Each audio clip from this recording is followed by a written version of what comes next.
Let's bring in former Trump campaign deputy communications director Caroline Sunshine and Fox News contributor Leslie Marshall. Good to see you both. I'll come to you first, Caroline, because Steve Hilton was just talking about the spending disparity between himself and Tom Steyer, who apparently spent about $200 per vote in California, whereas Steve Hilton spent about $271 per vote. Obviously, that says a lot, that voters in California are very enthusiastic about bringing in an outsider. Yes, great to see you. Hello. Yes, so we learned this in 2024, right? We saw Kamala Harris spend $1 billion to lose to Donald Trump in all 7 swing states. So we know that you can light money on fire in politics and not win.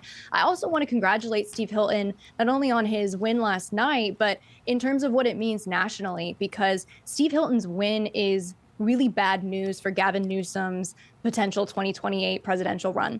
It shows that Gavin Newsom's political brand is a lot weaker than Gavin Newsom realizes, because all the Democrats in the primary field here were so afraid to criticize Newsom. And they were on the debate stage and they were asked, how have you rated how Gavin Newsom handles homelessness? They all gave him an A or a B. They did that because they all think he's going to run in 2028 and they want to be part of his cabinet. But what we just saw is Gavin Newsom's the incumbent governor here. So if his political brand was strong, if people felt that the state was going in the right direction, Steve Hilton wouldn't have gotten as far as he got last night. So what we saw is it's actually a referendum partially on Gavin Newsom. And I think his brand is a lot weaker going into 2028 than he realizes. Leslie, I'll have you respond to that in a second, but I do want to ask you about Javier Becerra, who is sort of becoming the leader in this governor's race. It seems like, though, that he's there because of a process of elimination. He's like the last man standing because we've lost so many Democratic candidates that were in the front. Why can't he, though, get a strong endorsement from his own administration, the Biden administration? It doesn't seem like anybody really wants to come out and back this guy. What does that say about his experience? Well, you know, I know everybody gets all excited, you know, about endorsements, but they except for Donald Trump, he would be the outlier endorser. It really doesn't matter. I mean, you know, you've seen big Democratic names like Bill Clinton and Barack Obama go out for candidates. Sometimes those candidates win, sometimes they don't. I think what Xavier Becerra shows is, you know, he even said it last night, you know, he had got phone calls, drop out, drop out. And speaking of drop out, Aisha, I am disappointed in fellow Democrats that ran, just like Republicans are in Bianco, for not supporting the one person that could lead their party and be in the top 2. Politics is a numbers game. Going into this, you look at the numbers. You know, somebody like Tom Steyer, no, he shouldn't have dropped out when you had double digits among those top 3. We saw that in the mayoral race as well. But you can't, you sit there at 4% and keep going and then, you know, drop out last night. Because then you're saying, I don't care about my party. I don't care about California or the people of California. I care about myself. And that was very apparent with some of the candidates on both sides, one on the Republican side and a handful on my side, the Democratic side. Okay, let's did switch you want gears. Me to respond to? I'd like to Gavin Newsom. To Caroline, what she said. Yeah. Okay. We legally in the state of California have 12 more days until this could be announced. And I love Steve personally, but, you know, I am a Democrat.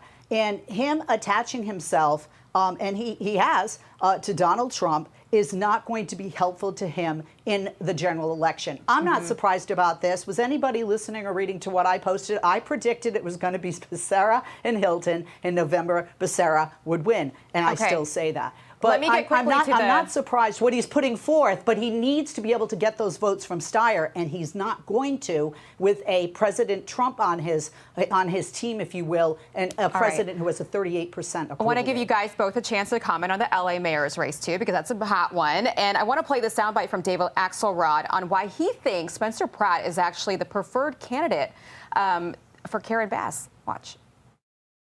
Pratt has gotten a lot of attention as a kind of human expression of rage, and there's a lot of anger in L.A. about homelessness, about the way the fires were handled. He's not exactly a font of solutions. He's a former reality show bad guy, and I don't think time necessarily is going to be helpful to him. So I think if she's rooting for a candidate, she's probably rooting for him to survive. Caroline, you've worked for the Trump campaign. What does Spencer Pratt have to change to get through a runoff very quickly? Nothing, because actually the national story that we should all take away from Spencer Pratt's victory last night is that actually not only was it a referendum on Bass, but if we run authentic, media-savvy, disciplined messenger candidates who run on quality of life issues, Republicans can actually succeed even in deep blue Los Angeles. For context, what happened last night would be the equivalent of a Democrat mayor candidate succeeding in deep red Alabama. Leslie, what's Karen Bass's, what's her argument? How does she sell herself? You can't just be experienced because we see what happened to LA. Yeah, but everybody likes to show videos of two places, Skid Row and MacArthur Park. They don't like to show other places. They don't like to show successes like 17.8% drop in homelessness. They don't like to show the growth and things turning around for Hollywood and the film industry. Interestingly enough, Spencer Pratt is using AI instead of actors that are in Hollywood going, dude, please hire me. Okay. Listen, I would agree with David that say two things. Spencer Pratt doesn't have the solution. It's human trafficking to send homeless people to Seattle. Seattle wouldn't agree to it, and not every homeless person is a drug addict. He needs solutions, one. Two, he doesn't have the numbers. In this state, you have 2.5 times millions more voters that are Democrats, so registered Democrats in November. Karen Bass is going to be mayor again. He might have bought himself some time, a couple more months, 5 more months. Yeah, Leslie, maybe bought himself time, but I don't think he'll do well with those 5 months. Leslie, Caroline, thank you very much. We ran out of time. Thank you.